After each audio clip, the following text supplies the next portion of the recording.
Welcome to our online learning platform B2E learning. तो जैसा कि आपको पता है कि क्विक रिवीजन प्रोग्राम इस प्लेटफॉर्म से स्टार्ट हुआ है, जिसमें केमिस्ट्री के क्विक रिवीजन प्रोग्राम में हम लोग एक लेक्चर ऑलरेडी डिस्कस कर चुके हैं। उस फर्स्ट लेक्चर में हम लोगों ने मोल कंसेप्ट डिस्कस किया था। आज उसी क्विक रिवीजन प्रोग्राम के सेकेंड लेक्चर को हम लोग डिस्कस करेंगे। सेकेंड लेक्चर बेसिकली एक बहुत ही इंपॉर्टेंट टॉपिक मैं लेने वाला हूँ और वो टॉपिक है इक्विवेलेंट कंसेप्ट। इससे रिलेटेड प्रॉब्लम सभी तरह के एग्जाम्स में और फ्रिक्वेंटली आती रहती हैं और इसमें कई बार स्टूडेंट्स को बहुत प्रॉब्लम होती है। तो इस कंसेप्ट को बहुत अच्छे से सिस्टमेटिक वे में हम लोग इस लेक्चर में डिस्कस करने वाले हैं, इसलिए इस वीडियो को बहुत पूरा देखिएगा और इस कंसेप्ट को जब आप पूरे लेक्चर को देखेंगे तो आपको बहुत आसानी से इक्विवेलेंट कंसेप्ट समझ आएगा। इक्विवेलेंट वेट कैसे कैलकुलेट करते हैं और इससे रिलेटेड प्रॉब्लम को कैसे ईजिली हम हैंडल करते समझ पाएंगे। ओके, तो स्टार्ट करते हैं अपना equivalent concept lecture 2। Equivalent concept को पूरी तरह से समझने के लिए सबसे पहले हमें क्या समझना है, what do you mean by equivalent weight. Equivalent wait किसे कहते हैं? तो equivalent weight is basically mass of one equivalent of any substance that reacts with 1 mole of hydrogen ions in an acid base reaction or supply or react with 1 mole। थोड़ा sense clear नहीं हो रहा है, इसको और better way में इसको ऐसे समझना चाहिए। The equivalent weight is the quantity of any substance which reacts with a monovalent substance like HCl or NaOH in any chemical reaction। तो क्या है basically equivalent weight? Equivalent weight is a quantity of any substance that react with a monovalent substance like HCl और NaOH in any chemical reaction। इस अब definition के point of view से तो हम लोग ने ठीक है ये डेफिनेशन है, लेकिन अभी भी सेंस क्लियर नहीं हो रहा है, थोड़ा फील नहीं आ रहा है इस बात को कैसे समझा जाए। तो जरा एक रिएक्शन से इसको समझने की कोशिश करेंगे। तो इस रिएक्शन में देखिए, रिएक्शन तो फर्स्ट ऑफ ऑल तो हमें रिएक्शन बैलेंस कर लेना चाहिए। तो रिएक्शन अगर इसको बैलेंस कर लेते हैं 2NaOH plus H2SO4 gives Na2SO4 and 2H2O।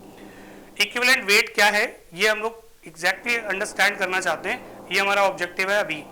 तो एक रिएक्शन मैंने लिया है, इस रिएक्शन को अकॉर्डिंग टू मोल कंसेप्ट हम कैसे डिफाइन करते हैं कि 2 मोल NaOH gives react with 1 mole H2SO4 and gives 1 mole Na2SO4 plus 2 moles of H2O।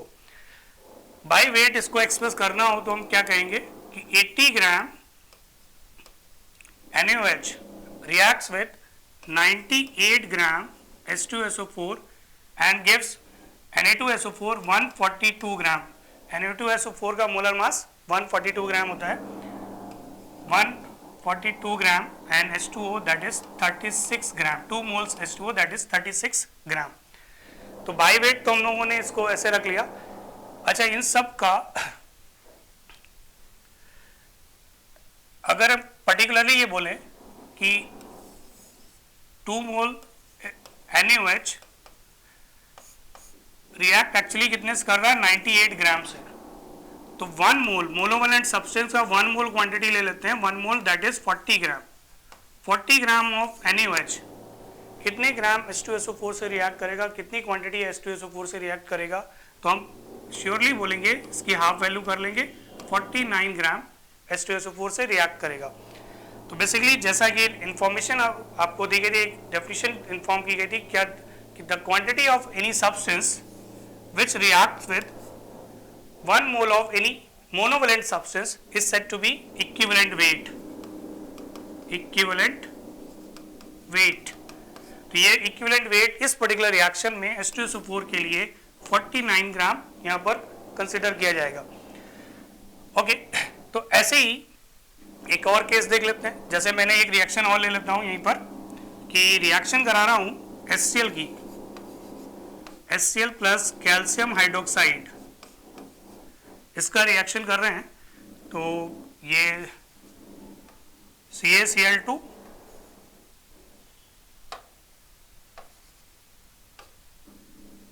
CaCl2 plus 2H2O reaction balance करेंगे।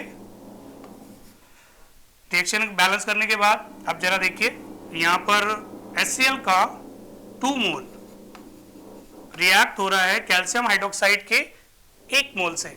1 मोल कैल्शियम का एटॉमिक मास 40, OH मिलाकर 17, तो ये कुल मिलाकर कितना आएगा, ये 74 ग्राम।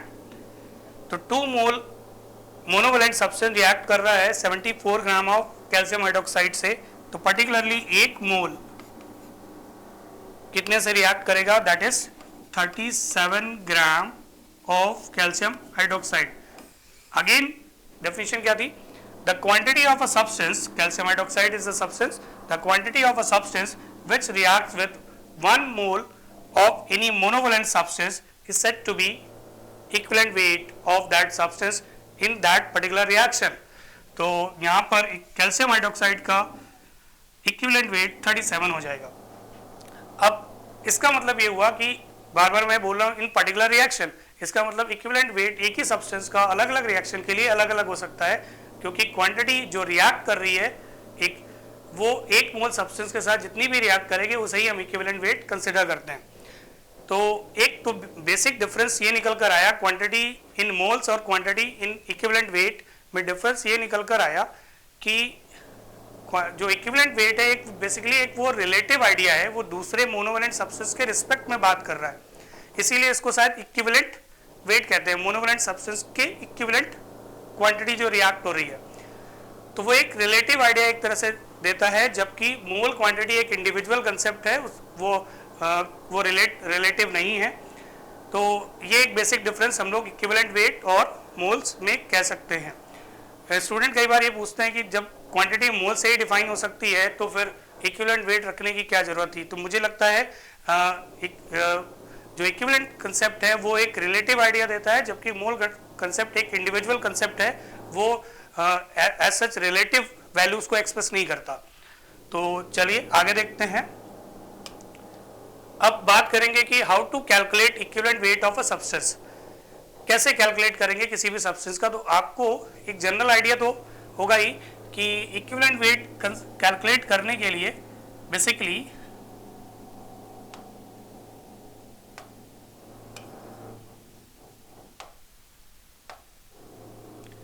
Equivalent weight of any substance is equal to molar mass को कैपिटल एम से डिनोट कर रहा हूं, molar mass of substance divided by N factor.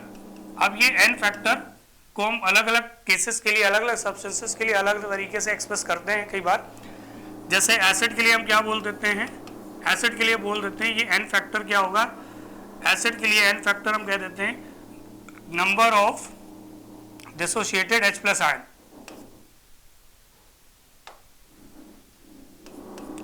Number of dissociated H plus ion. ऐसे बेस के लिए क्या बोल देते हैं, एन फैक्टर की वैल्यू नंबर ऑफ डिसोशिएटेड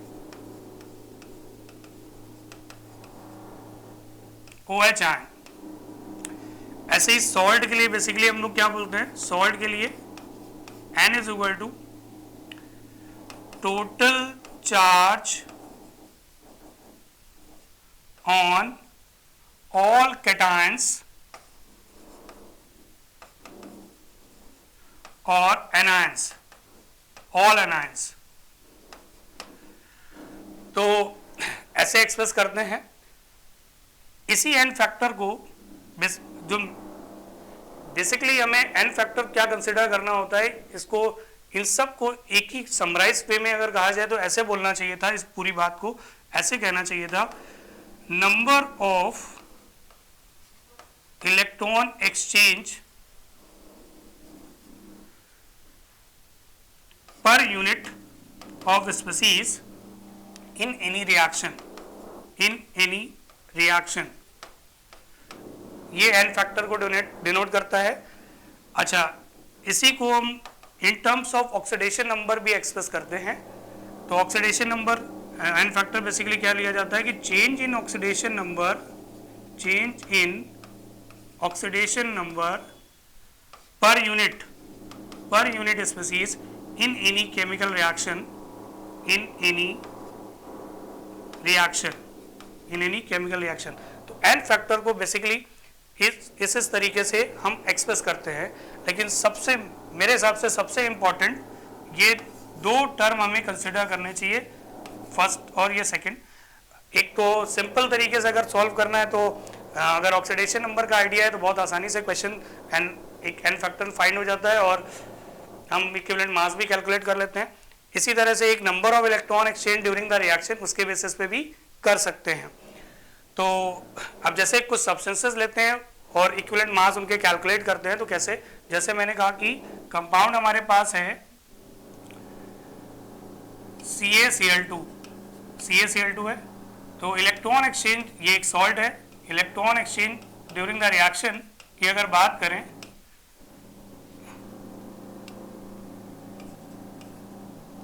ये कैल्शियम आयन, तो electron exchange during the reaction basically calcium से 2 इलेक्ट्रॉन फ्री हुए हैं और Cl के 2 एटम में एक इलेक्ट्रॉन अटैच हुआ है। तो इसका मतलब ये हुआ कि इस पूरी रिएक्शन में 2 इलेक्ट्रॉन एक्सचेंज हुए हैं और 2 इलेक्ट्रॉन एक्सचेंज हुए, इसलिए एन फैक्टर हम क्या कंसिडर कर सकते हैं इस कंपाउंड के लिए, 2 कंसिडर कर सकते हैं। तो इक्विवेलेंट मास इसका हो जाएगा m/2, जो भी इसका मोलर मास है डिवाइडेड बाई 2 कर लेना है। ऐसे ही किसी भी कंपाउंड के लिए हम, जैसे अगर मैंने ले लिया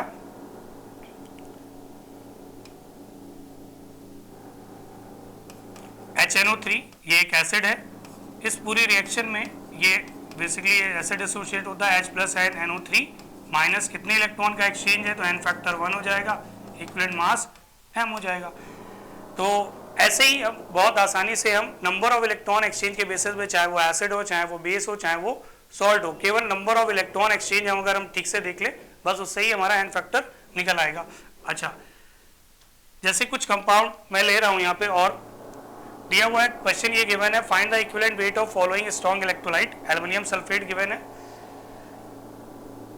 अब एल्युमिनियम सल्फेट इसका डिसोसिएशन, स्ट्रॉन्ग इलेक्ट्रोलाइट है तो कंप्लीट आयनाइजेशन हमें करना है।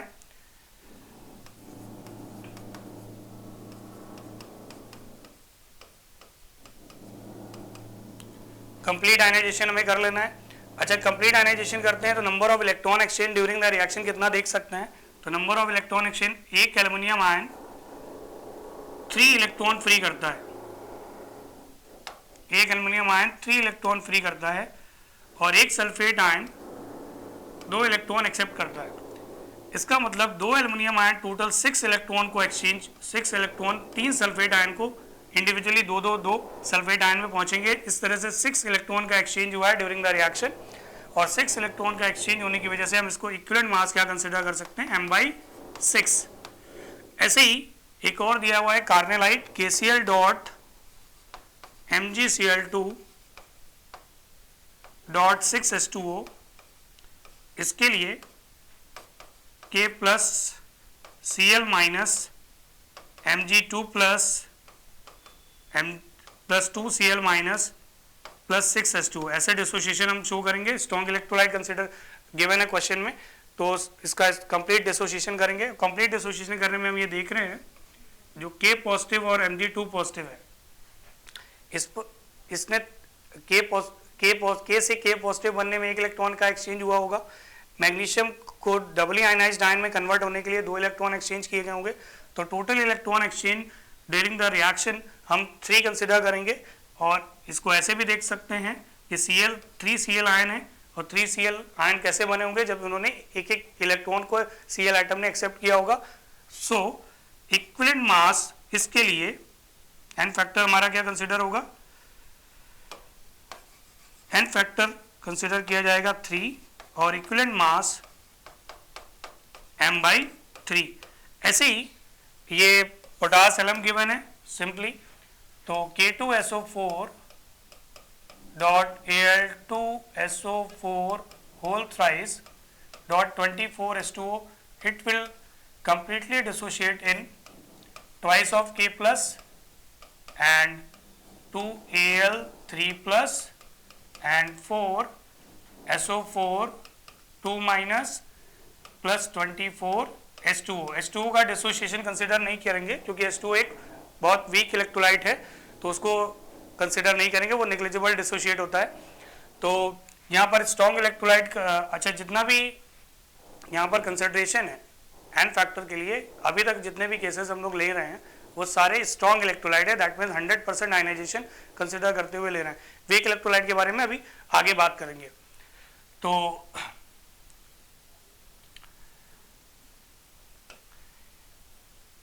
इसमें नंबर ऑफ इलेक्ट्रॉन एक्सचेंज के और एल्युमिनियम आयन के बेसिस पर हम क्या कह सकते हैं, टोटल 8 इलेक्ट्रॉन का एक्सचेंज हुआ है, तो एन फैक्टर हो जाएगा 8, इक्विवेलेंट मास हो जाएगा m/8।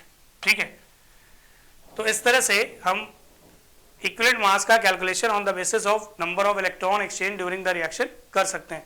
अच्छा, कुछ और सब्सटेंसेस भी लेते हैं, जैसे मैंने कहा था अभी कि S3PO4 एक कंपाउंड में ले रहा हूं। इक्विवेलेंट मास बेसिकली एक रिलेटिव आइडिया है और ये रिएक्शन टू रिएक्शन डिपेंड करता है कि सब्सटेंस कैसा रिएक्ट कर रहा है मोनोवैलेंट सब्सटेंस के साथ। ठीक है, तो जैसे अभी हम लोग बात करेंगे S3PO4 के केस के लिए, तो S3PO4 मोनोवैलेंट सब्सटेंस, जैसे मैंने NaOH ले लिया, इससे रिएक्शन कर रहा है, 1 मोल NaOH से रिएक्शन करने पर ये कुछ इस तरह से रिएक्शन दे रहा है।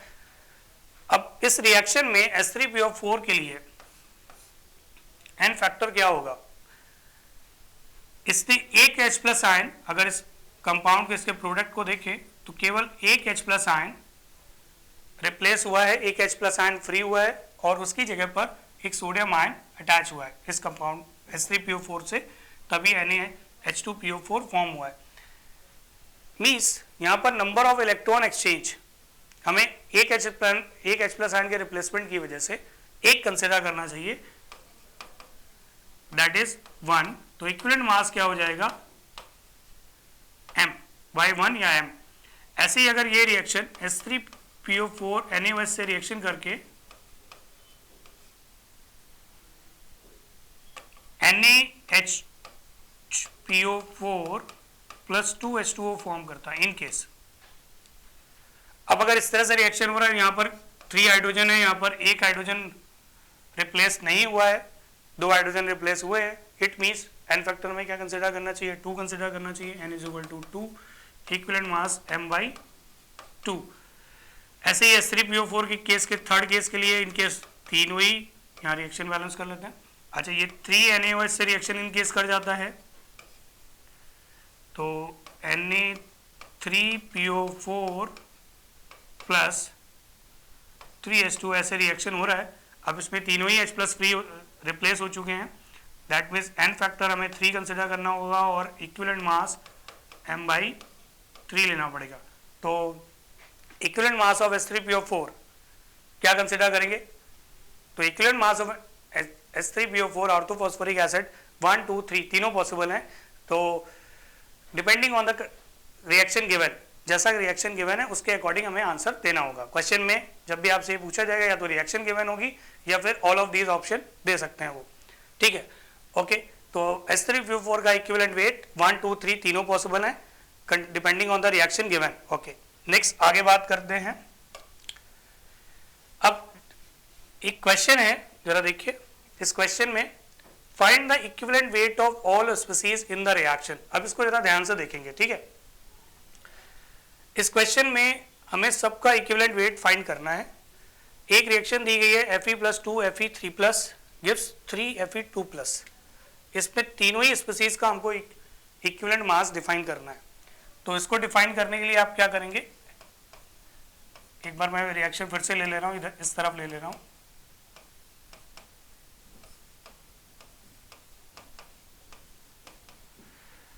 पहले तो ये चेक करना होगा हमको, क्या चेक करना होगा, हमको ये चेक करना होगा कि number of electron exchange during the reaction कितने हैं। तो कैसे चेक कर सकते हैं, इन तीनों ही अगर इस रिएक्शन को ध्यान से देखें तो आपको बिल्कुल क्लियरली ये समझ आ रहा होगा कि सारे के सारे जो आयरन पार्टिकल हैं वो आयन के फॉर्म में हो या फिर न्यूट्रल फॉर्म में हो, ये सब रिएक्टेंट साइड से प्रोडक्ट साइड आने पर Fe2+ में कन्वर्ट हो रहा है। तो Fe2+ में कन्वर्ट होने के लिए इस particular Fe neutral Fe atom को कितने इलेक्ट्रॉन फ्री करने पड़ेंगे, तो ये हम बहुत इजीली अंडरस्टैंड कर सकते हैं कि इसने 2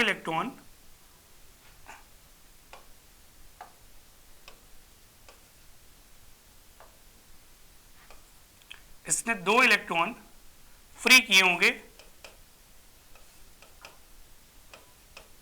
जिससे ये Fe से Fe2+ में कन्वर्ट हो जाएगा। जब ये 2 इलेक्ट्रॉन फ्री कर देगा तो Fe से Fe2+ में कन्वर्ट हो जाएगा। अच्छा, एक हमारे पास ये 2 Fe3+ भी दे रखे हैं, तो Fe3+, इनको मैं अलग अलग मेंशन कर ले रहा हूं। Fe3+ को अभी Fe2+ में कन्वर्ट करना है, तो Fe2+ में कन्वर्ट करने के लिए अपन क्या करने वाले हैं, कैसे कन्वर्ट कर सकते हैं, तो यही जो इलेक्ट्रॉन फ्री हुए हैं इनको इनमें ऐड कर देते हैं, तो ये Fe2+ में कन्वर्ट हो जाएगा, एक इलेक्ट्रॉन एक्सेप्ट करेगा, ये Fe2+ में कन्वर्ट हो गया। ऐसे ही ये इलेक्ट्रॉन इसको शिफ्ट कर देते हैं, तो ये भी Fe2+ में कन्वर्ट हो गया। अल्टीमेटली हमने ये देखा इस पूरी रिएक्शन में number of electron exchange during the reaction 2 है। तो number of electron exchange during the reaction हमने कितने लिए बेटा, 2 लिए, रिएक्शन में आ गया। अच्छा, अब लेकिन एन फैक्टर पूरी कंप्लीट रिएक्शन से तो डिफाइन होगा नहीं। हम लोगों ने डेफिनेशन क्या नोट की थी, हम लोगों ने डेफिनेशन ये नोट की थी एन फैक्टर के लिए, number of electron exchange per unit of the species. कोई भी पर्टिकुलर स्पीसीज के लिए अगर एन फैक्टर हमें डिफाइन करना है तो सिंगल यूनिट के लिए कितने इलेक्ट्रॉन का एक्सचेंज हो रहा है ये हमें निकालना होगा। तो यही काम हमें यहाँ पे भी करना पड़ेगा। तो अभी Fe के लिए एन फैक्टर, तो number of electron exchange during the reaction तो 2 हैं, इसका स्टोक्योमेट्रिक कोफिशिएंट इस रिएक्शन में 1 है, तो पर यूनिट अगर इलेक्ट्रॉन एक्सचेंज देखे तो 2 आएगा, दैट मीन्स एन फैक्टर 2 ही आएगा इस Fe के केस के लिए। तो इक्विवेलेंट मास ऑफ Fe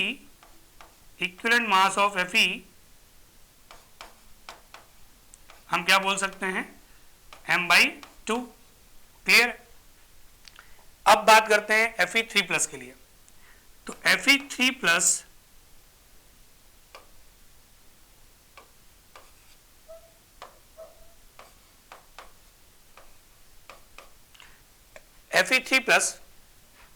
के लिए भी ओवरऑल रिएक्शन में एक्सचेंज तो 2 का हुआ है, लेकिन इसका पर यूनिट अगर निकालना है तो हमें क्या करना पड़ेगा, 2 number of electron exchange during the reaction divided by stoichiometric coefficient. क्या कर लेंगे हम लोग, स्टोक्योमेट्रिक कोफिशिएंट से डिवाइड कर लेंगे तो पर यूनिट में आ जाएगा। तो पर यूनिट फेरिक आयन के लिए एन फैक्टर निकल कर आया 1, दैट मीन्स इक्विवेलेंट मास, अब तो कोई प्रॉब्लम नहीं है, इक्विवेलेंट मास हमारा m आ जाएगा। ऐसे ही एक और लास्ट Fe2+ के लिए भी देख लेते हैं, इसके लिए भी एन फैक्टर देख लेते हैं इस रिएक्शन में। Fe2+, number of electron exchange during the reaction वो तो 2 ही रहेंगे, क्योंकि पूरी रिएक्शन में हम लोग देख भी रहे 2 इलेक्ट्रॉन का एक्सचेंज हुआ है केवल, लेकिन ये 3 पार्टिकल, 3 फेरस आयन के लिए, 3 फेरस आयन के लिए 2 इलेक्ट्रॉन का एक्सचेंज हुआ है। तो पर यूनिट अगर निकालना है तो number of electron exchange divided by 3 लेना पड़ेगा। ये हमारा एन फैक्टर आ गया 2/3.666। ठीक है, तो इक्विवेलेंट मास इसका कितना हो जाएगा, equivalent mass of Fe2+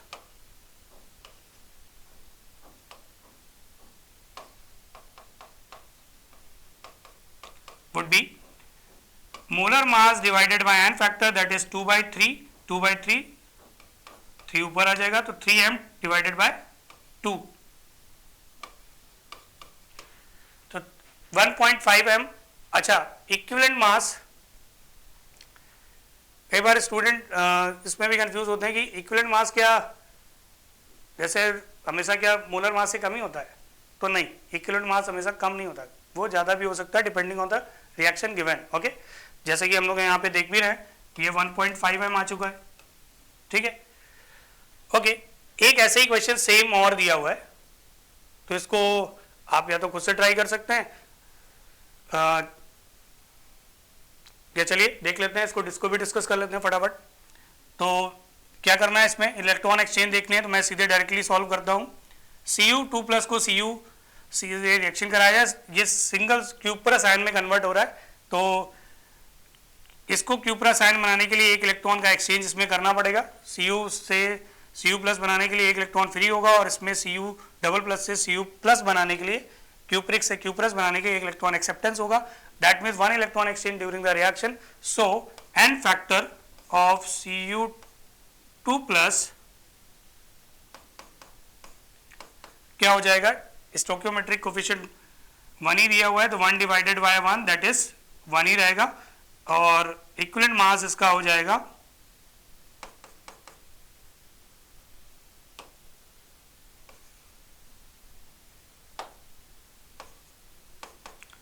equivalent mass हो जाएगा इसका m/1 यानी कि m। ऐसे ही Cu का भी क्या होगा, n फैक्टर, अगेन एक इलेक्ट्रॉन का एक्सचेंज पूरी रिएक्शन में डिवाइडेड बाय स्टोइकियोमेट्रिक कोफिशिएंट 1, तो इक्विवेलेंट मास Cu के लिए m/1। Cu+ के लिए कर लेते हैं। अब यहां देखिएगा जरा ध्यान से, n factor, number of electron exchange during the reaction 1 है पर यूनिट स्पीसीज, यहाँ पे 2 स्पीसीज एक साथ दी हुई है रिएक्शन में, डिवाइडेड बाय 2 करना पड़ेगा, हमारा n फैक्टर आ गया 0.5, इक्विवेलेंट मास आ गया m/0.5 यानी कि ये 5 है, थोड़ा सा राइटिंग देख लीजिएगा, ये 2m, ठीक है। तो इस तरह से हमने फिर से again number of electron exchange के बेसिस पर सभी सब्सटेंसेस के इक्विवेलेंट मास फाइंड कर लिए किसी भी रिएक्शन में। ओके, आगे कंटिन्यू करते हैं। अगर इन केस आपको कहीं पर कोई डाउट है तो अपना कमेंट बॉक्स में अपना एक मैसेज डाल सकते हैं, उसको मैं नेक्स्ट क्लास में या नेक्स्ट वीडियो में कवर कर लूंगा, ठीक है। आगे देखते हैं। एक बहुत इंपॉर्टेंट पॉइंट अभी यहां पर आपको स्क्रीन में दिख रहा होगा, क्या है, इक्विवेलेंट क्वांटिटी, इक्विवेलेंट वेट या volume is an extensive property. Extensive property ये थर्मोडायनेमिक्स चैप्टर में आप लोग बेसिकली स्टडी करते हैं, एक इंटेंसिव एंड एक्सटेंसिव प्रॉपर्टी। जो इंटेंसिव प्रॉपर्टी है that is independent of quantity, does not depend on the quantity of the substance, ऐसा हम लोग कहते हैं। इंटेंसिव प्रॉपर्टी बेसिकली क्या होती है, जो एक सिंपल रेशियो वैल्यू होती है उसे हम कहते हैं इंटेंसिव प्रॉपर्टी, जिसमें न्यूमरेटर अपॉन डिनोमिनेटर के फॉर्म में कोई वैल्यू दी होती है, वो बेसिकली एक इंटेंसिव प्रॉपर्टी होती है। तो इक्विवेलेंट वेट भी एक इंटेंसिव प्रॉपर्टी है, दैट मीन्स क्वांटिटी पे ये डिपेंड नहीं करती। अब ये कैसे नहीं डिपेंड करती, जरा इसको देखते हैं, इसको अच्छे से समझते हैं। जैसे ऑक्सीजन एटम 2 इलेक्ट्रॉन एक्सेप्ट करने की टेंडेंसी रखता है, ठीक है। अगर वो 2 इलेक्ट्रॉन एक्सेप्ट करने की टेंडेंसी रखता है तो एक पर्टिकुलर ऑक्सीजन एटम के लिए हम n factor electron exchange during the reaction, n factor क्या ले सकते हैं, 2 ले सकते हैं, ठीक है। तो ऑक्सीजन के लिए equivalent mass, particularly oxygen atom के लिए इक्विवेलेंट मास हम क्या लेंगे, m/2 ले लेंगे, that means 16/2, atomic mass divided by 2 that is 8। अगर यही मैं O2 ले लूं, तो अगर 2 ऑक्सीजन एटम एक साथ हैं तो किसी रिएक्शन में जब वो पार्टिसिपेट करेगा और वो मैक्सिमम इलेक्ट्रॉन एक्सेप्ट करता है तो वो 4 इलेक्ट्रॉन एक्सेप्ट करने की टेंडेंसी रखेगा, दैट मीन्स वो 4 इलेक्ट्रॉन एक्सेप्ट कर सकता है। और हम ये कंसिडर कर रहे हैं कि वो कंप्लीट रिएक्शन कर ही रहा है, तो 4 इलेक्ट्रॉन को एक्सचेंज करने का मतलब है, तो 4 इलेक्ट्रॉन एक्सेप्ट करने का मतलब है कि इसका n फैक्टर अब हमें क्या लेना चाहिए, 4 लेना चाहिए। अगर हम n फैक्टर 4 लेते हैं तो इक्विवेलेंट मास ऑफ O2 पर हम क्या बोल सकते हैं, मोलर मास डिवाइडेड बाय 4। अब यहाँ पे मोलर मास कितना हो गया, 32 डिवाइडेड बाय 4, अगेन 8 वैल्यू आ गई। यही अगर मैं फिर से ऑक्सीजन का एक और कंपाउंड ले लेता हूँ O3, ओजोन। अब इसमें इलेक्ट्रॉन एक्सचेंज कितने लेंगे आप, एक ऑक्सीजन 2 लेता है, 3 ऑक्सीजन 6 इलेक्ट्रॉन को एक्सचेंज कर सकता है, और हम ये कंसिडर कर रहे हैं कि वो कंप्लीट रिएक्शन कर ही रहा है। तो 6 इलेक्ट्रॉन का अगर वो एक्सचेंज कर रहा है तो n फैक्टर हमें क्या लेना पड़ेगा, एक मॉलिक्यूल 6 इलेक्ट्रॉन का एक्सचेंज कर रहा है, दैट मीन्स n फैक्टर हमें क्या लेना पड़ेगा, 6, अगर 6 लेते हैं तो इक्विवेलेंट मास ऑफ O3 भी अगर मैं बोलूं तो क्या हो जाएगा m/6, that is 48/6, again 8। It means कि अगर एटम को हम क्वांटिटी बढ़ाते जा रहे हैं लेकिन इक्विवेलेंट मास में कोई फर्क नहीं आ रहा। क्यों नहीं आ रहा? क्योंकि जैसे जैसे हम मास बढ़ा रहे हैं वैसे वैसे उसका number of electron exchange during the reaction भी बढ़ रहा है। तो इसीलिए इसको मैं क्या बोल रहा हूँ, इसको एक इंटेंसिव प्रॉपर्टी कंसिडर कर रहा हूँ, और इंटेंसिव प्रॉपर्टी होने की वजह से उसकी वैल्यू में कहीं चेंज नहीं आ रहा है क्वांटिटी बढ़ने के बाद भी। तो ये बात आप H2 गैस के लिए equivalent mass of hydrogen 1 consider कर सकते हैं, इक्विवेलेंट मास ऑफ H2 कैसे 1 कंसिडर कर सकते हैं, इसका एन फैक्टर हाइड्रोजन के लिए 1 कंसिडर करेंगे तो 1/1 दैट इज 1 ही रहेगा। Equivalent mass of H2 molar mass 2, इसके लिए हाइड्रोजन के लिए इलेक्ट्रॉन एक्सचेंज H2 मॉलिक्यूल के लिए इलेक्ट्रॉन एक्सचेंज अब 2 लेने पड़ेंगे, क्योंकि एक हाइड्रोजन अगर एक इलेक्ट्रॉन को फ्री करता है, 2 हाइड्रोजन 2 इलेक्ट्रॉन को फ्री करेंगे तो एन फैक्टर हम क्या लेंगे 2 लेंगे, अगेन 1। तो हाइड्रोजन सिंगल लें या हाइड्रोजन डबल लें, इक्विवेलेंट मास में कोई चेंज नहीं आ रहा है। यही बात equivalent mass of Cl atom के लिए भी हम कह सकते हैं, atomic mass 35.5, electron exchange capable of accepting 1 electron, तो 35.5। यही बात इक्विवेलेंट मास ऑफ Cl2 के लिए भी बोलेंगे तो 35.5 मल्टीप्लाइड बाई 2, Cl2 का मोलर मास 71 हो जाएगा। और अगर ये 71 हो जाता है तो अपन क्या कर सकते हैं, डिवाइडेड बाई 2। क्यों? तो अब 2 Cl एटम है, 2 इलेक्ट्रॉन एक्सचेंज होंगे, Cl 2 electron exchange means 2 electron का ये Cl एटम एक्सेप्ट करेगा, तो एन फैक्टर 2 कंसिडर करना पड़ेगा, अल्टीमेटली 35.5। तो यहाँ पर ये बात क्लियरली हम लोग देख सकते हैं कि equivalent quantity of any substance वो एक इंटेंसिव प्रॉपर्टी है, वो क्वांटिटी पर डिपेंड नहीं कर रही है। इसको आगे देखते हैं। एक और अभी यहाँ पर एक टर्म देख रहे होंगे आप, वॉल्यूम। ये इक्विवेलेंट वॉल्यूम क्या है इसको भी जरा देख लेते हैं फटाफट। What is equivalent volume of gas? तो इक्विवेलेंट वॉल्यूम, जैसे कि हमको पता है कि क्या पता है, 1 mole of any gas at STP has volume 22.4 litre. तो इसी कंसिडरेशन को साथ में रखते हुए 1 मोल गैस वॉल्यूम बेसिकली 22.4 लीटर है।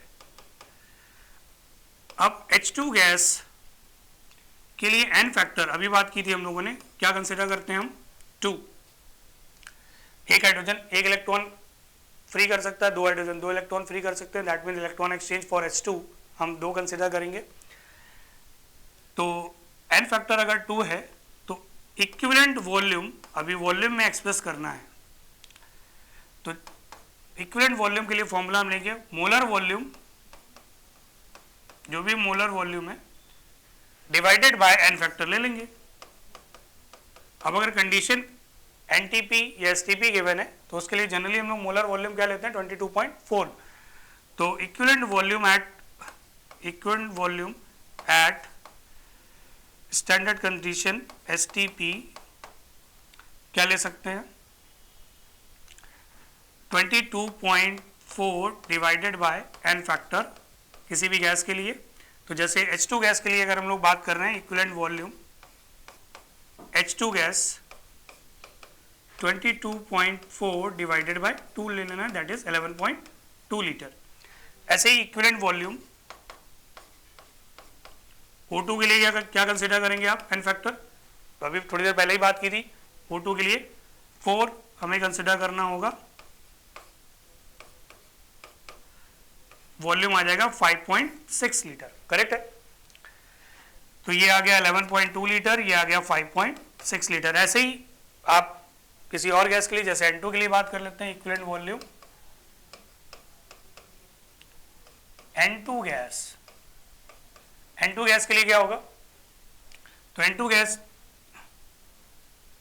22.4, N2 गैस के लिए नंबर ऑफ इलेक्ट्रॉन एक्सचेंज कितने लेंगे आप? N2 गैस के लिए number of electron exchange, nitrogen is capable of accepting 3 electrons itself, एक नाइट्रोजन एटम।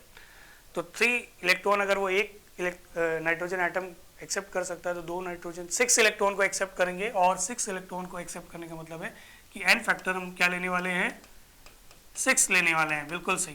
तो 6 लेने वाले हैं, दैट इज, आप इसको कैलकुलेट कर लेंगे जो भी वॉल्यूम आएगा। ओके, तो इस तरह से हम इक्विवेलेंट वॉल्यूम किसी भी गैस का कैलकुलेट कर सकते हैं। अच्छा, अब इक्विवेलेंट वॉल्यूम से के बाद हम लोग कुछ और इक्विवेलेंट क्वांटिटीज को एक्सप्रेस करते हैं। जैसे अब मेटल सब्सटेंसेस, मेटल जो सब्सटेंसेस हैं, मेटल कंपाउंड्स हैं, उनके इक्विवेलेंट वेट हम कैसे निकालते हैं, फटाफट उसको भी देख लेते हैं। तो equivalent weight of metal salt, कोई मेटल सॉल्ट है, उनका इक्विवेलेंट वेट हमें फाइंड करना है। तो जैसे मैं सिंपली लूँ equivalent weight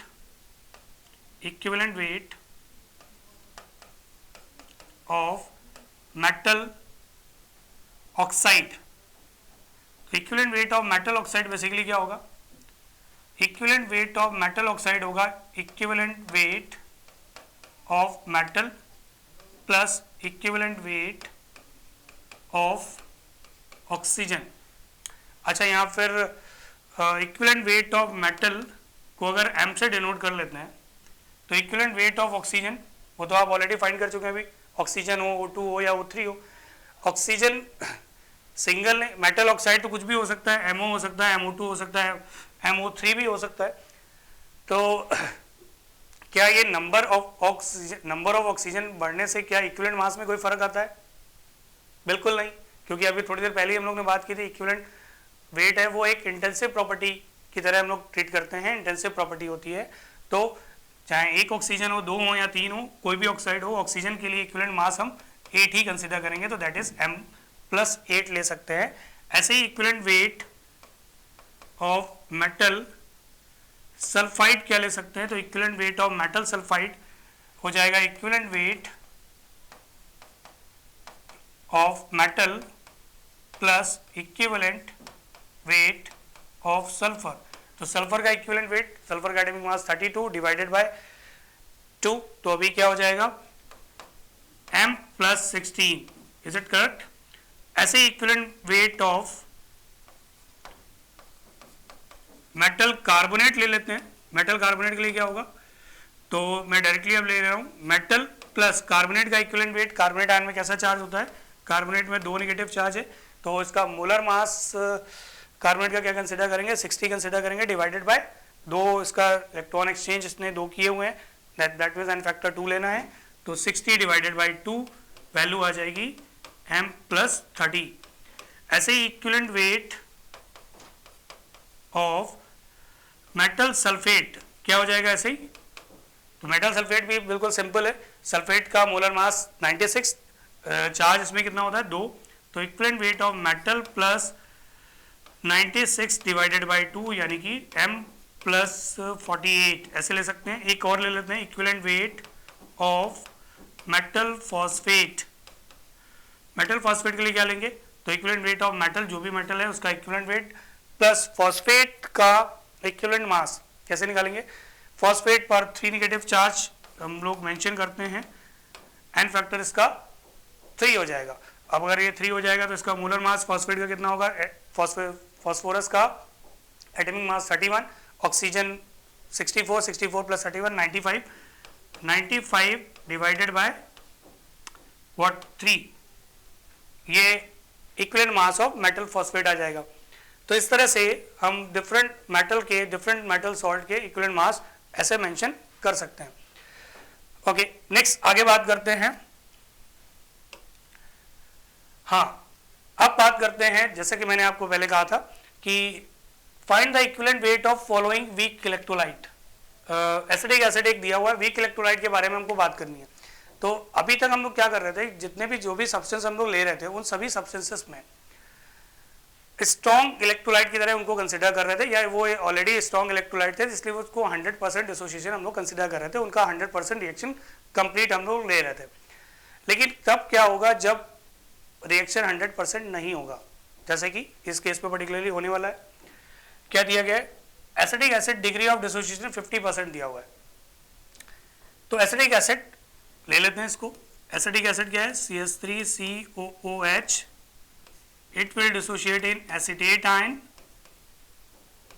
plus H plus ion, ऐसे रख सकते हैं. Let we consider initial mole it's 1, acetate 50% dissociation करना है, 1 मोल इनिशियली कंसिडर किया हुआ है. ये इनिशियली 0 0 रहे होंगे, जब रिएक्शन डिसोसिएशन नहीं हुआ है तब तक के लिए तो ये 0 0 ले सकते हैं. अब अगर 50% डिसोशिएट हुआ है तो 1 का 50% यानी कि 0.5 वो डिसोशिएट हो गया. तो एसीटेट आयन फॉर्म हुए 0.5 और H प्लस आयन भी 0.5 मोल, 1 मोल, ये 0.5 मोल. तो इक्विवेलेंट वेट निकालने के लिए हमें एन फैक्टर निकाला था. अब यहाँ पर एन फैक्टर क्या होने वाला है? Number of electron exchange during the reaction. हम लोग यही बात करते हैं पर यूनिट स्पीसीज. तो number of electron exchange in terms of mole, in terms of mole. तो number of electron exchange in terms of mole, केवल 0.5 मोल ही तो H प्लस आयन फॉर्म हो रहा है. अगर 0.5 मोल H प्लस आयन फॉर्म हो रहा है इसका मतलब 0.5 मोल इलेक्ट्रॉन का ही एक्सचेंज हुआ है. तो यहाँ पर एन फैक्टर इस एसिटिक एसिड जिसका 50% डिसोसिएशन गिवन है, एन फैक्टर हमें क्या लेना पड़ेगा? 0.5 लेना पड़ेगा, क्योंकि 0.5 मोल H प्लस आयन वो प्रोड्यूस कर पा रहा है, इससे ज़्यादा नहीं कर पा रहा है. तो number of electron exchange during the reaction, again हमें यहाँ पर क्या लेना पड़ेगा? 0.5 ही लेना पड़ेगा. एन फैक्टर हमारा आ चुका है. तो इक्विवेलेंट मास हमारा क्या आ जाएगा? मोलर मास डिवाइडेड बाय 0.5 यानी कि 2m. एसिटिक एसिड का मोलर मास कितना होता है? 60. तो ये हो जाएगा 120. तो यहाँ पर भी हम लोग देख रहे हैं इक्विवेलेंट मास हमेशा मोलर मास से कम नहीं होता, वो ज़्यादा भी हो सकता है, उसकी वैल्यू बढ़ भी जा सकती है मोल. तो आगे देखते हैं. तो ये तो बात हो गई हमारे equivalent weight of acetic acid जो भी वीक लिक्विड है. अच्छा, इसी क्वेश्चन में अगर मैं यहाँ पे 25% ले लेता तो जल्दी से कैलकुलेट करके बताओ कि क्या हो सकता है इसका आंसर फिर इक्विवेलेंट मास का. आई होप कर लेंगे आप आराम से. ठीक है, तो 25% लेंगे तो ये 240 होने वाला है, हो जाएगा ना. चलिए आगे देखते हैं. Find the equivalent weight of Rn in following reaction. अच्छा, अभी तक हम लोग क्या बात कर रहे थे? Number of electron exchange during the reaction पर यूनिट स्पीसीज, ऐसे कुछ बात कर रहे थे. इसके साथ साथ एक पॉइंट हम लोग ने और डिस्कस किया था, इसको on the basis of oxidation number भी हम लोग डिफाइन कर सकते हैं. तो कैसे कर सकते हैं देख लेते हैं. ये एक रिएक्शन गिवन है जिसमें कहा गया find the equivalent weight of Rn. Rn का इक्विवेलेंट वेट फाइंड करना मतलब इसका फाइंड करना है इस रिएक्शन के अकॉर्डिंग. अब इस रिएक्शन में Rn है, इसने Fe3O4 कंपाउंड फॉर्म किया है. अब Rn इसमें ये पर्टिकुलरली डिफाइन नहीं हो पा रहा है कि Rn डबली आयनाइज्ड आयन में कन्वर्ट हो रहा है सारे के सारे, या ट्रिपली आयनाइज्ड आयन में कन्वर्ट हो रहे हैं सारे के सारे, या मिक्स है जो. तो कैसे इसको चेक करें? तो इसको चेक करने के लिए आपको सिंपल एक मेथड हम लोग अप्लाई कर लेते हैं. किसको? या तो हम हाइड्रोजन के बेसिस में चेक कर लें, या फिर बेसिकली हाइड्रोजन के बेसिस पे ही चेक कर सकते हैं. ऑक्सीजन का ऑक्सीडेशन नंबर चेंज नहीं हो रहा है. हाइड्रोजन का ऑक्सीडेशन नंबर यहाँ पर हम क्या कंसिडर करने वाले हैं? +1. ठीक है. अब अगर ये +1 कंसिडर कर रहे हैं तो टोटल 8 हाइड्रोजन आइटम है. तो 8 हाइड्रोजन आइटम के लिए 8x = +8 ले सकते हैं हाइड्रोजन आइटम के लिए चेंज. यहाँ पर 8x = हाइड्रोजन आइटम के लिए 0 हो जाएगा क्योंकि ये न्यूट्रल स्पीसीज में कन्वर्ट हो चुका है. तो ओवरऑल इलेक्ट्रॉन एक्सचेंज या फिर ऑक्सीडेशन नंबर चेंज, या फिर इलेक्ट्रॉन एक्सचेंज और electron exchange during the reaction क्या ले सकते हैं? During the reaction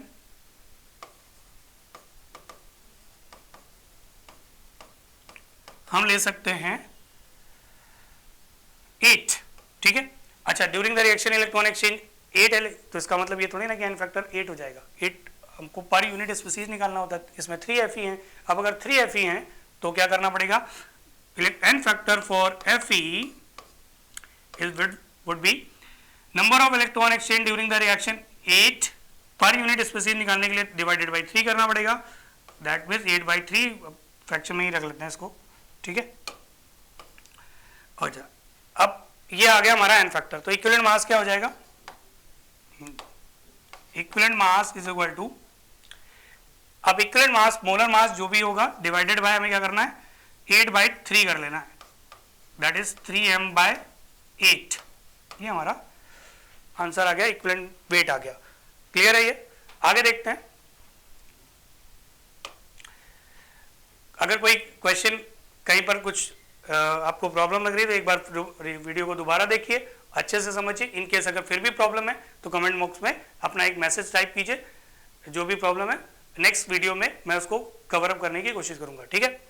okay, next देखते हैं क्वेश्चन। अगेन ये भी एक सिंपल सा क्वेश्चन है, जिसमें क्या कहा जा रहा है, find the equivalent weight of hydrogen in the following reaction. ये हाइड्रोजन, इसका हमको इक्विवेलेंट वेट फाइंड करना है ड्यूरिंग द रिएक्शन। हमें ये इलेक्ट्रॉन एक्सचेंज पहले चेक करने हैं। तो on the basis of oxidation number हम उसको बहुत इजीली सॉल्व कर सकते हैं। जैसे देखिए N2, यहाँ पर 2 नाइट्रोजन है, यहाँ पर भी 2 नाइट्रोजन है, ठीक है। ऑक्सीडेशन नंबर नाइट्रोजन के लिए तो हम लोग 0 ही कंसिडर करने वाले हैं, मतलब 2x is equal to 0। 2 nitrogen atom के लिए ओवरऑल ऑक्सीडेशन नंबर 0 है। यहाँ पर 2 नाइट्रोजन आइटम है। अच्छा, कई बार स्टूडेंट क्या करते हैं कि x वैल्यू निकालने लगते हैं।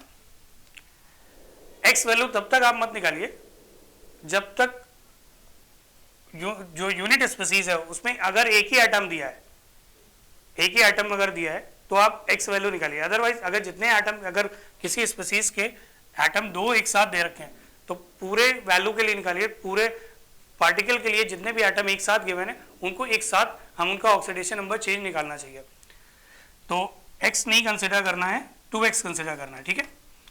तो यहाँ पर भी देखते हैं, यहाँ पर हाइड्रोजन के लिए हम लोग क्या लेने वाले हैं, +1 लेने वाले हैं। 2x + 4 + 1, ओवरऑल कंपाउंड का oxidation number 0, that is 2x is equal to -4। तो यहाँ पर 2x -4 है, जबकि यहाँ पर 2x 0 है। तो ultimately electron exchange during the reaction कितना हुआ, 4। इलेक्ट्रॉन एक्सचेंज या oxidation number change during the reaction और electron exchange during the reaction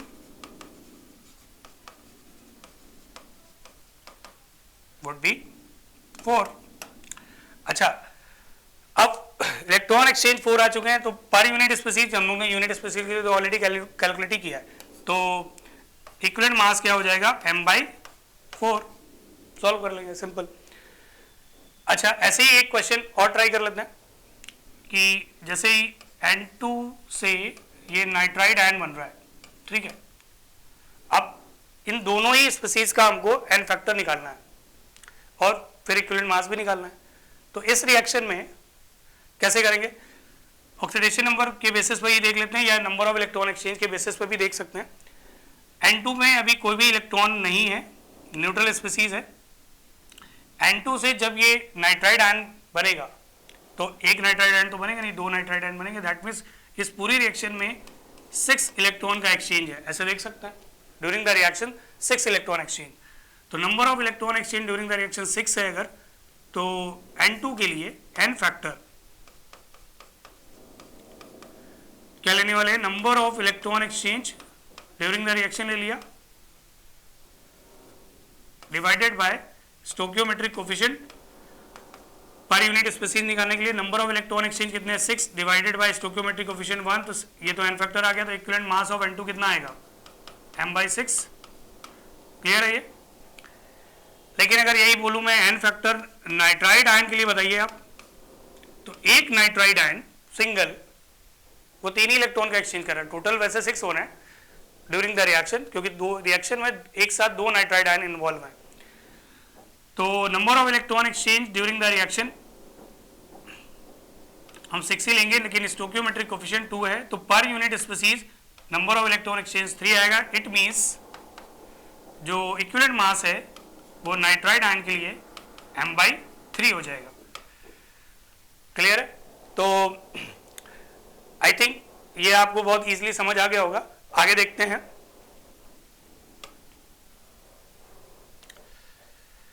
अब हम लोग बात करने वाले हैं एक इंपॉर्टेंट कंसेप्ट के बारे में। क्या है? Law of chemical equivalence.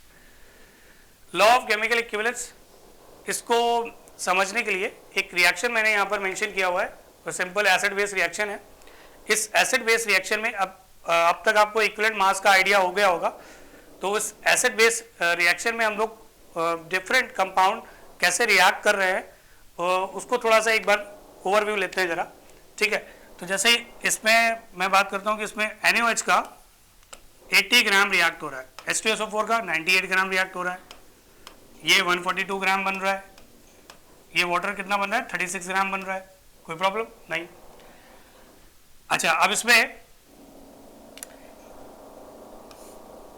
इसको अगर मैं, ये तो वेट के बेसिस पे कह दिया, अगर मैं इसका इक्विवेलेंट वेट निकालूं, इक्विवेलेंट वेट क्या होता है,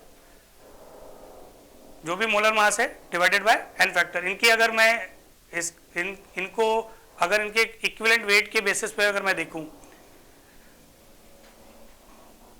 इनका W/E wait upon equivalent wait निकालूं, यानी कि नंबर ऑफ ग्राम इक्विवेलेंट्स निकालूं, क्या निकालूं, W/E, ये वैल्यू कैलकुलेट करूं। W/E बेसिकली क्या है, number of gram equivalents, number of gram equivalents that is weight upon equivalent weight, ठीक है, given weight upon equivalent weight. जैसे नंबर ऑफ मोल्स क्या होता है, weight upon given weight upon molar mass, वैसे ही number of gram equivalent weight upon equivalent weight. तो अगर इसका W/E कैलकुलेट करूं, number of gram equivalent calculate करूं इस रिएक्शन के लिए, तो NaOH का इक्विवेलेंट मास कितना होता है, NaOH का इक्विवेलेंट मास आपको पता है 40 होता है, H2SO4 का 49, Na2SO4 का 71 आएगा, और वाटर के केस के लिए यहाँ पर 18। अच्छा, वाटर के केस के लिए इक्विवेलेंट मास 18 क्यों लेते हैं, इसमें थोड़ी देर बाद आता हूँ। तो 40, 49, 71 और 18 ये इनके इक्विवेलेंट मास दे रखे हैं। तो वेट अपॉन इक्विवेलेंट वेट अगर कैलकुलेट करते हैं तो क्या आ जाएगा, 80/40 दैट इज 2, या 98/49 दैट इज 2, 142/71 दैट इज 2, या 36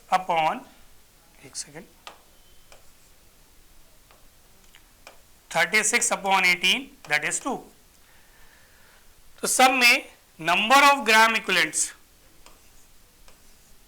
सेम ही आ रहा है। ये एक्सरसाइज बेसिकली मैंने इसलिए हम लोगों ने की कि जो इसका मीनिंग है लॉ ऑफ केमिकल इक्विवेलेंस का, उसको बेटर अंडरस्टैंड कर पाए। लॉ क्या है, बेसिकली लॉ है number of gram equivalents of all the reactants and products are same in any chemical reaction. जैसा कि आप देख भी पा रहे होंगे कि नंबर ऑफ ग्राम इक्विवेलेंट जिसे हम wait upon equivalent wait consider करते हैं, वो इस रिएक्शन में सभी रिएक्टेंट और प्रोडक्ट्स के सेम ही आ रहे हैं, सबकी वैल्यू 2 आ रही है। तो number of gram equivalents of all the reactants and products are same in any chemical reaction.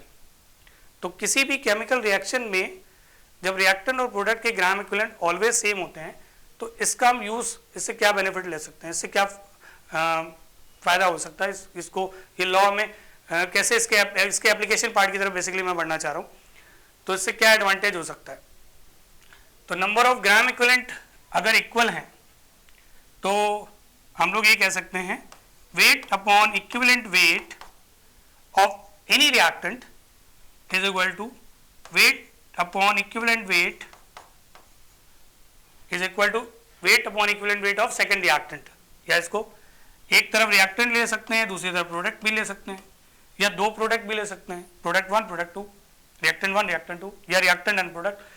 तो दोनों सबके ग्राम इक्विवेलेंट वेट हमें इक्वल हम रख सकते हैं। Gram equivalent weight of NaOH is equal to gram equivalent weight of number of gram equivalent weight of H2SO4 is equal to number of gram equivalent of weight of Na2SO4 and number of gram equivalent weight of H2O। अच्छा, इस reaction को balance करने में ही 36 ग्राम आएगा। ये balancing नहीं थी तो बैलेंस लिख लीजिएगा, तो इसीलिए यहाँ 36 ग्राम लिया गया था। ओके, चलिए आगे देखते हैं। हम लोग ये बात कर रहे थे कि यहाँ पर एक और पॉइंट था, यहाँ पर हम लोग को ये भी डिस्कस करना था कि H2O का इक्विवेलेंट वेट सर 18 क्यों लिया। तो 18 इसलिए लिया बेटा कि ये जो H2O बनता है ना, वो H+ और OH आयन के कॉम्बिनेशन से ही बनता है इस रिएक्शन में, न्यूट्रलाइजेशन रिएक्शन में। तो जब H+ और OH आयन का कॉम्बिनेशन होगा तो number of electron exchange for the formation of H2O कितना लेना होगा, एक ही लेना होगा। क्यों, क्योंकि एक ही इलेक्ट्रॉन का तो एक्सचेंज होगा, दैट मीन न्यूट्रलाइजेशन होगा। एक ये OH आयन H प्लस के साथ कंबाइन कर रहा है तो एक ही इलेक्ट्रॉन का तो एक्सचेंज कर रहा है या एक ही इलेक्ट्रॉन के एक्सचेंज शेयरिंग से इलेक्ट्रॉन मॉलिक्यूल बन रहा है। तो ऐसे केस में अब हमारा एन फैक्टर क्या हो जाएगा 1। तो H2O का एन फैक्टर इस पर्टिकुलर रिएक्शन के लिए 1 कंसिडर करते हैं। लेकिन अगर कोई रिएक्शन ऐसा है, ध्यान से देखिएगा कि H2O twice of H plus ion free कर रहा है और O डबल नेगेटिव फ्री कर रहा है, तो हम यहाँ इलेक्ट्रॉन एक्सचेंज 2 हो जाएंगे। तो एन फैक्टर इस केस के लिए 2। तो यहाँ पर ये एन फैक्टर 1 क्यों लिया गया और इक्विवेलेंट मास 18 क्यों लिया गया, उसका रीजन ये है क्योंकि न्यूट्रलाइजेशन रिएक्शन में H प्लस और OH आयन के कॉम्बिनेशन से ही H2O बन रहा है, that means electron exchange 1 consider करना। लेकिन अगर किसी इलेक्ट्रोलाइसिस प्रोसेस के लिए कुछ इस तरह से रिएक्शन हो रही है तो फिर हमें एन फैक्टर 2 लेना पड़ेगा, क्योंकि रिएक्शन में अब 2 इलेक्ट्रॉन का एक्सचेंज हो रहा है। ओके, तो इस तरह से हम लोगों ने एक रिलेशन देख लिया कि किसी भी रिएक्शन में जो भी रिएक्टेंट या प्रोडक्ट है उनके नंबर ऑफ ग्राम इक्विवेलेंट्स हमेशा सेम होते हैं। तो इसी बात को थोड़ा और आगे एक्सटेंड करते हैं कि एप्लीकेशंस ऑफ केमिकल इक्विवेलेंस के बारे में बात करेंगे।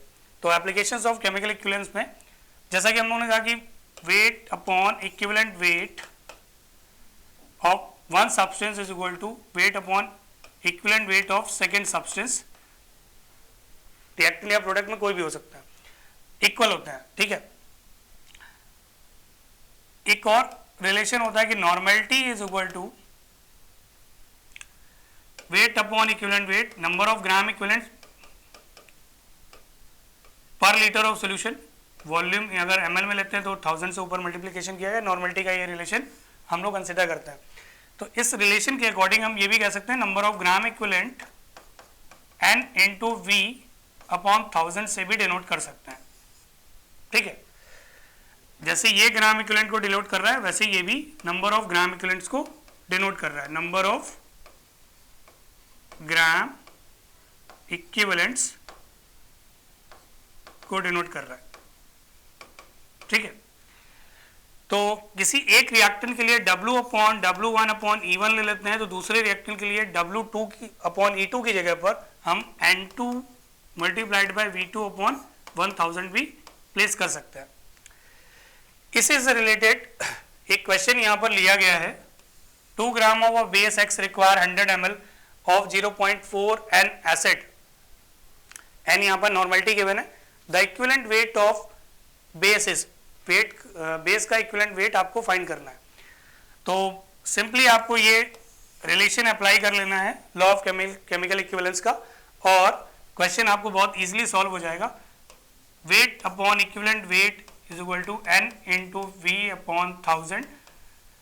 यहाँ पर बेस का वेट गिवन है, अच्छा, जिससे रिएक्शन हो रहा है एसिड, इसकी नॉर्मेलिटी गिवन है। तो वैल्यूज प्लेस कर लेते हैं, कैसे रखेंगे, तो simply 2 gram divided by equivalent weight of base जो भी है, और किसकी रिएक्शन हो रही है, एक एसिड से। एसिड का नॉर्मेलिटी 0.4 गिवन है, वॉल्यूम इसका 100 ml गिवन है, डिवाइडेड बाय 1000, सिंपली सॉल्व कर लेंगे। तो इक्विवेलेंट वेट ऑफ बेस क्या निकल कर आ रहा है, सॉल्व कर लीजिए, क्या आएगा, 20 डिवाइडेड बाय 0.550। तो इस तरह से सिंपली हम लोगों ने chemical law of chemical equivalence को यूज किया और हमारा इजीली आंसर फाइंड हो गया। अच्छा, इसी रिलेशन को एक और तरीके से भी एक्सप्रेस कर सकते हैं। अगर मान लेते हैं दोनों तरफ हमने नॉर्मेलिटी और वॉल्यूम मल्टीपल में ही एक्सप्रेस कर दिया तो इसको ऐसे भी रख सकते हैं, n1 v1 upon 1000 is equal to n2 v2 upon 1000, ऐसे भी रख सकते हैं। ये दोनों ही नंबर ऑफ ग्राम इक्विवेलेंट्स को एक्सप्रेस कर रहे हैं। इसको मिली इक्विवेलेंट में एक्सप्रेस करने के लिए हम 1000 से इनको कैंसिल कर लेते हैं। तो ये बेसिकली क्या बता रहे हैं, number of milli equivalents of first substance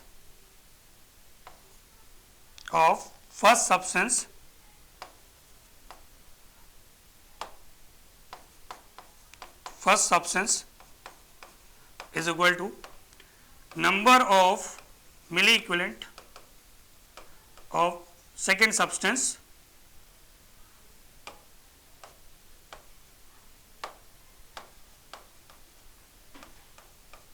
ऐसे रख सकते हैं।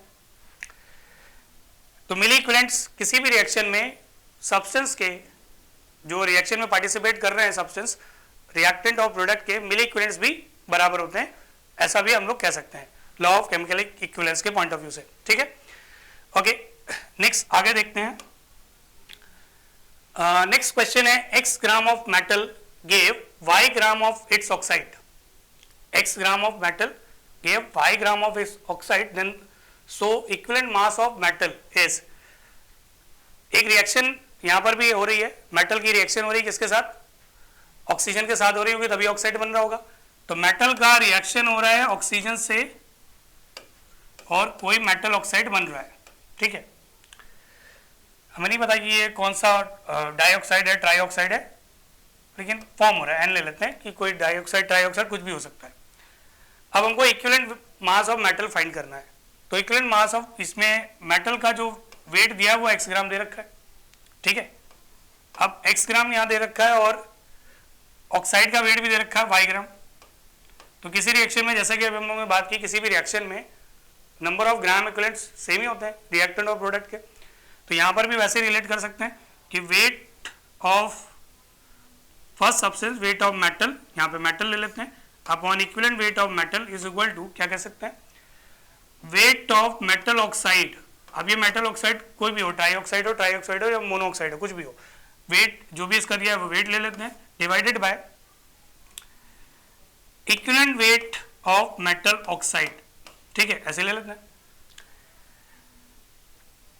इसको सिंपली ऐसे भी रख सकते हैं, weight of metal upon equivalent weight of metal is equal to weight of metal oxide. ये तो रख ही लेंगे, क्वेश्चन में गिवन भी है,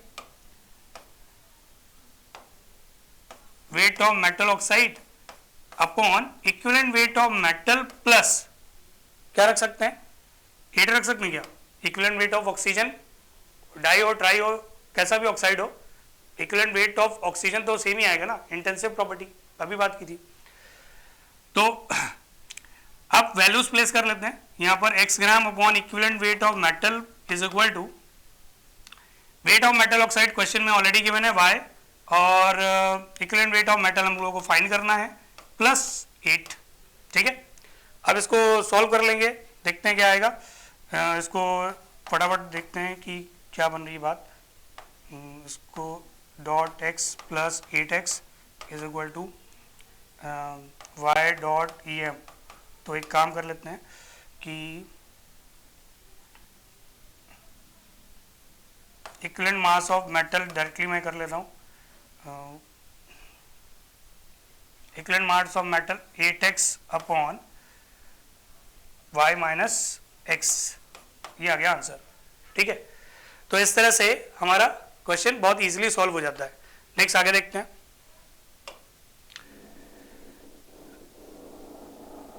ओके, एक क्वेश्चन ऐसे ही और है लास्ट, इसको देख लेते हैं।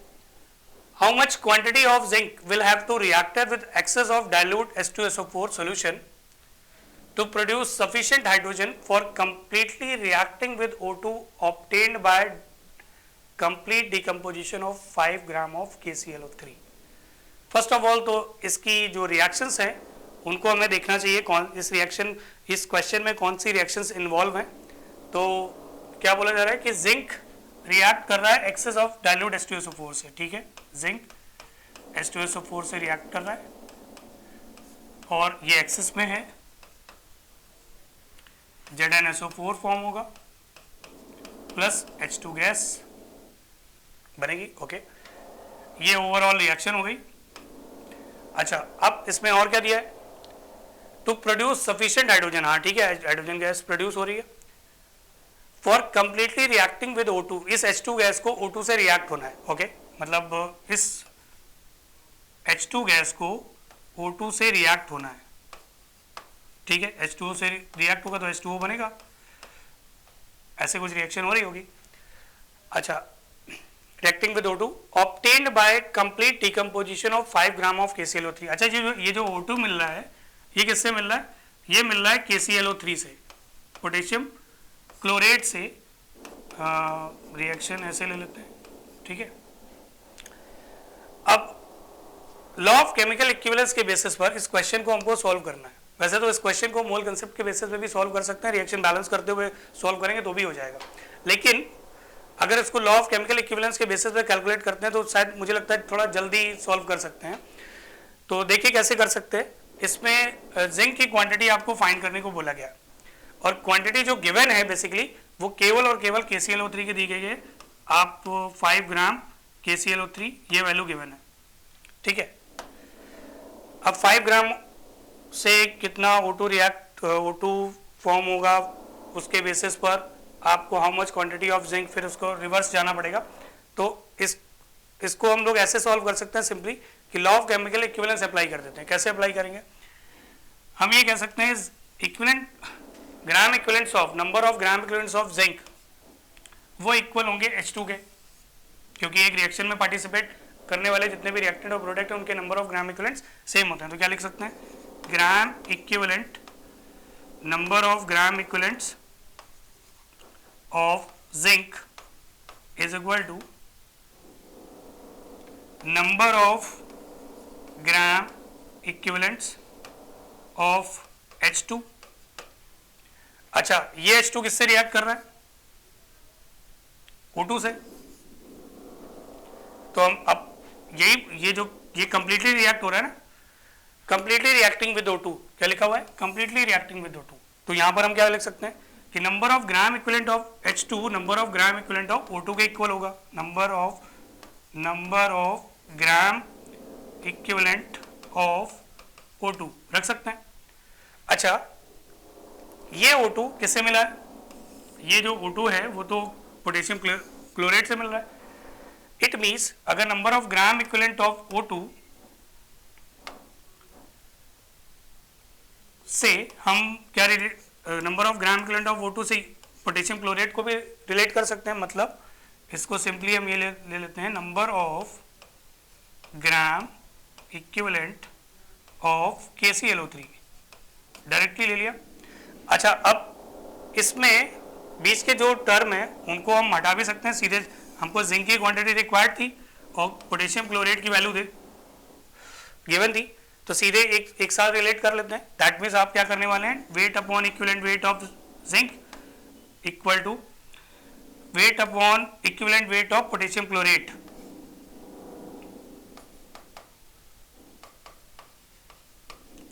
अब चैलेंज केवल बस इतना है यहाँ पर कि पोटेशियम क्लोराइड के लिए इक्विवेलेंट वेट क्या लोगे और जिंक के लिए इक्विवेलेंट वेट क्या लोगे। तो जिंक का एन फैक्टर हम क्या लेने वाले हैं, क्या ले सकते हैं, जिंक का एन फैक्टर। जिंक जब Zn2+ में कन्वर्ट हो रहा है दैट मीन्स एन फैक्टर हमें क्या लेना पड़ेगा, 0 से +2 में कन्वर्ट हो रहा है, तो एन फैक्टर हम 2 लेने वाले हैं। अच्छा, पोटेशियम क्लोराइड के लिए क्या लेने वाले हैं, तो पोटेशियम क्लोराइड के लिए ध्यान से देखिएगा, पोटेशियम क्लोराइड की एक मॉलिक्यूल में सिंगल स्पीसीज में 3 ऑक्सीजन आइटम दे रखे हैं, ठीक है। K का ऑक्सीडेशन नंबर चेंज नहीं हो रहा है, Cl का ऑक्सीडेशन नंबर चेंज नहीं हो रहा है पूरी रिएक्शन में, तो K और Cl तो ऑक्सीडेशन नंबर के लिए चेंज के लिए रिस्पॉन्सिबल हो ही नहीं सकते। तो यहाँ पर आपको क्या देखना पड़ेगा, ऑक्सीजन पर डिपेंडेंट होना पड़ेगा। तो ऑक्सीजन का 3 ऑक्सीजन का ओवरऑल ऑक्सीडेशन नंबर मैं ये कह सकता हूँ कि यहाँ पर कितना हो जाएगा, -6। कितना हो जाएगा, -6। एक ऑक्सीजन का -2 तो 3 ऑक्सीजन का -6। यहाँ पर अगर ये रिएक्शन बैलेंस भी होती है तो 3O2 ले लेते, तो ओवरऑल ऑक्सीडेशन नंबर 6 ऑक्सीजन के लिए 0 हो जाए, क्योंकि ये एक न्यूट्रल मॉलिक्यूल बना रहा है। That means number of electron exchange यहाँ पर 6 आ रहा है। तो KClO3 के लिए एन फैक्टर अपन क्या लेने वाले हैं, 6 लेने वाले हैं। तो ठीक है, अब तो सिंपल हो गया। तो वेट अपॉन इक्विवेलेंट वेट की इसको लिख सकते हैं, वेट अपॉन इक्विवेलेंट वेट क्या होगा, molar mass upon n factor. तो molar mass n factor divided by N factor, वो ऊपर ले रहा हूं, जिंक के लिए 2 और पोटेशियम क्लोराइड के लिए ऐसे ही weight upon equivalent weight molar mass upon n factor, वो भी मैं ऊपर ले रहा हूं 6। अब इसको सॉल्व कर लेते हैं, वैल्यू प्लेस कर लेते हैं। तो इधर देख लेता हूं या नेक्स्ट पेज में आ जाता हूं। तो सिंपली क्या आया था कि वेट हमको फाइंड करना था, इक्विवेलेंट वेट मेटल का, जिंक मेटल का एटॉमिक मास क्या होता है, 65 होता है। तो 65 multiplied by 2 is equal to weight ये 5 ग्राम गिवन था पोटेशियम क्लोराइड का, डिवाइडेड बाय पोटेशियम क्लोराइड के लिए मोलर मास क्या लेंगे KClO3, ये 39 प्लस Cl का 35.5 मल्टीप्लाइड बाय ये सॉरी प्लस मल्टीप्लाई नहीं है प्लस है, ठीक है जी, प्लस 48 सॉल्व करेंगे तो वैल्यू आती है 122.5, यहाँ पर ले लेंगे 122.5। ओके अच्छा, इसका एन फैक्टर हम लोगों ने निकाला था वो 6, वो ऊपर ले लेंगे, इस तरह से इसका वेट कैलकुलेट हो जाएगा। क्लियर है? तो आई होप आपको ये लेक्चर बहुत पसंद आया होगा। तो ऐसे ही वीडियोस के लिए, ऐसे ही लेक्चर्स के लिए हम लोग फिर मिलते रहेंगे। Okay, thank you.